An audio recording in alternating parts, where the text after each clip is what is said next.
అసలు అన్నిటికంటే ఎక్కువ మమ్మల్ని ప్రశ్నిస్తున్న మీరు ఇవాళ కాంగ్రెస్ పార్టీకి సంబంధించినటువంటి కొన్ని ప్రశ్నలను అడిగే సందర్భంలో మీరు ఈరోజు టీఆర్ఎస్ పార్టీ మాజీ ఎంపీ టీఆర్ఎస్ పార్టీ బహిష్కృత నేత కవిత గారు అడుగుతున్నటువంటి ప్రశ్నలకు జవాబు చెప్పిన తర్వాతనే జూబ్లీహిల్స్ ఓటు అడిగేటువంటి హక్కును తీసుకోమని కోరుతా ఉన్నా.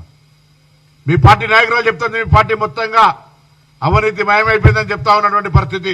జవాబు చెప్పే ప్రయత్నం చేయండి. సంబంధం లేని అంశాలను తీసుకొచ్చి బై ఎలక్షన్ లో 10 సంవత్సరాల మీ అధికార పార్టీ 2 సంవత్సరాల మా అధికార పార్టీ ఏం చేసిందో చర్చకు అవకాశం లేకుండా డైవర్షన్ పాలిటిక్స్ చేస్తూ ఈరోజు ప్రజలను మభ్యపెట్టే ప్రయత్నం చేస్తున్నారు. కానీ ప్రజలు చైతన్యవంతులు. జూబ్లీహిల్స్ ప్రజలు కంటోన్మెంట్ ప్రజలను ఉదాహరణ తీసుకొని అక్కడ కాంగ్రెస్ ను గెలిపించబోతున్నారనే మాట కూడా ఈ సందర్భంగా మనం చేస్తా ఉన్నాం.